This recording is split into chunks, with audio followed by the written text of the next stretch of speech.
भोला के संग झुपड़िया में ओ बेना डरपति होएगी अंधेरिया में, दीदी डरपति होएगी अंधेरिया में।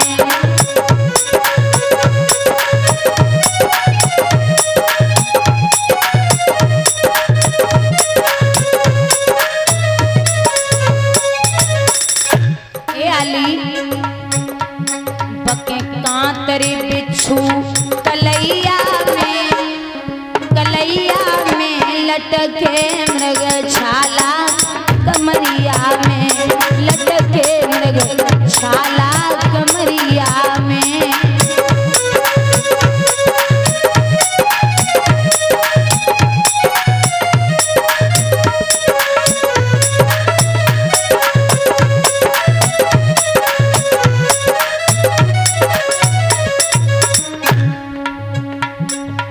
भोला के संग झोपड़िया में बहना दरपति हुई अंधेरिया में।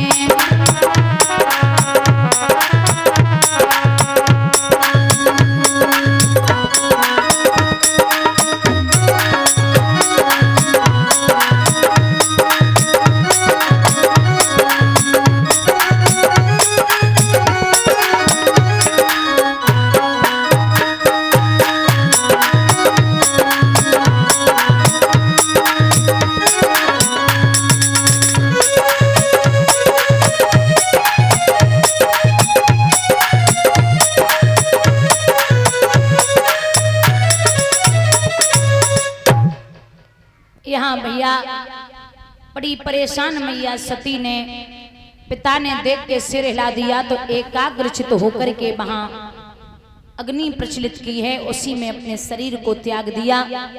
ना दिया भागा, बाबा को खबर दी है कि बाबा मैया तो हमें और आपको छोड़ के चली गई।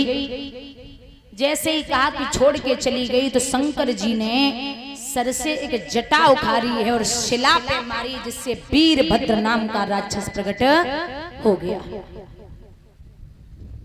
जब वीरभद्र प्रकट हुआ तो इशारा दिया है जाओ दक्ष के यज्ञ को विध्वंस करके आओ।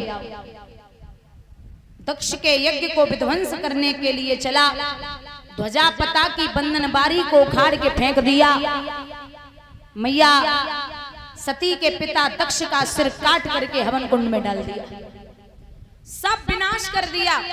संत इधर उधर भागने लगे, बाबा के पास पहुंचे तो बाबा का नाम है भोले और भाले। अगर प्रसन्न हो जाए ना तो बड़े भोले हैं और क्रोध आ जाए तो भाले से भी तीखे हैं। एक बार एक चोर गया चोरी करने, तो अब जे बताओ जो भांग धतूरो खुदाई उन पे चढ़ते है तो उनके पास का रखो है। अब जैसे कृष्ण या राम जी की प्रतिमा के पास जाओ तो सोने का मुकुट भी होगा, माला भी होगी, कुछ चीजें जवाहरात मिलेंगे। अब बाबा पे कौन सी चीजें मिलेगी? वो दिगंबर आदमी, क्योंकि धन धन भोलेनाथ तुम्हारे कौड़ी नहीं खजाने में, और 3 लोग बस्ती में बसाए गए आप बसे वीराने में। अब चोर जैसे मंदिर में पहुंचो तो मैंने चारों तरफ देखो कछु दिखाई ना दो। सुबह की ऊपर निगाह पहुंची, ऊपर निगाह पहुंची तो घंटा टंगो रहे। अब चोर सोचने लोग घंटा खोलें कैसे, थोड़े बहुत पैसा को तो है ही जावेगो, अपनी गुजर चल जावेगी। सो शिवलिंग बनी थी, भाई शिवलिंग पे चरण रखे खड़ो है गो, और जैसे ही चरण रखे खड़ो भाओ तो भोले बाबा साक्षात प्रकट है के आएंगे। चोर तो घबराई गो, बाबा बोले घबरा मत, हम तो से बड़े प्रसन्न हैं। अरे जवाब दो महाराज, आप हमसे प्रसन्न कैसे हैं सकतो, हम तो चोरी करे को आए। बाबा बोले अरे ओ बाबरे, लोग हम पे बेल पत्र धतूरा भांग ये सब चढ़ाते, फूल दूध पानी जल गंगा जल ये सब चढ़ाते, लेकिन तू तो ऐसो आयो सो तू तो पूरा ही चढ़ेगो हमारे ऊपर है, तूने खुद को ही अर्पण कर दियो हमारे ऊपर, तो हम तो से प्रसन्न हैं। अब इतने भोले देखते टाइम ये सोचते ही नहीं है कि किसको कब क्या देना है। भस्मासुर से कह दिया कि तू जिसके ऊपर हाथ रखेगा वही मर जाएगा, भस्म हो जाएगा। भस्मासुर ने बाबा पे अप्लाई कर दियो, आओ तुम ही आ जाओ पहले।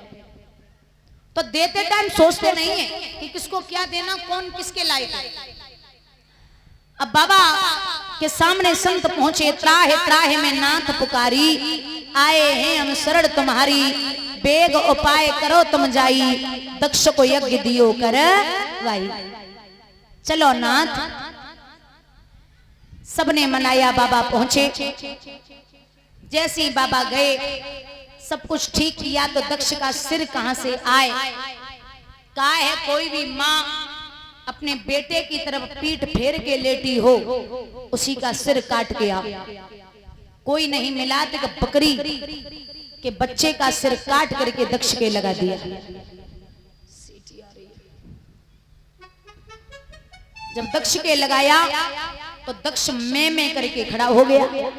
अब मैं शब्द है अहंकार का, मैं कुछ हूं, मैं शब्द है अहंकार का। भगवान बोले क्या बात है दक्ष, अभी तक अहंकार खत्म नहीं हुआ। सो दक्ष बोले नाथ, जो शरीर जब अपनो ना रहो तो अहंकार काय काम को है।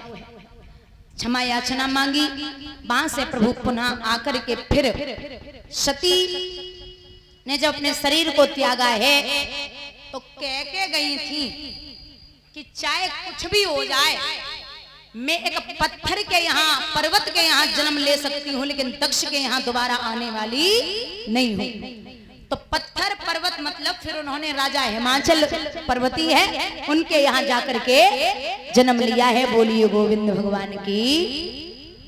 महाराज बाबा सती के वियोग में पागल होने लगे, तो उन्होंने समाधि पर फिर बैठ गए और समाधि पर बैठ करके भगवान का ध्यान करना शुरू कर दिया।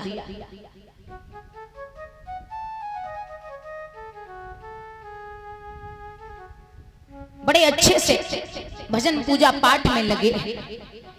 देखिए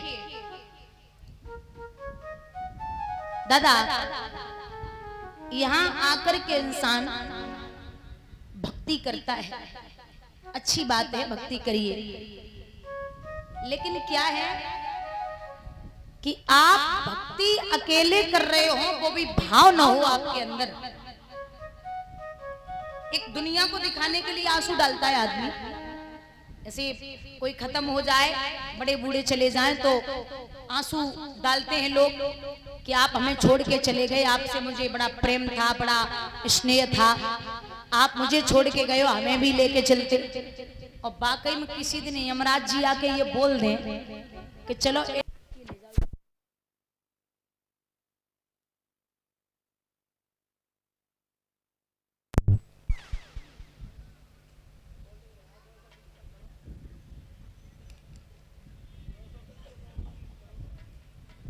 जवाब दिया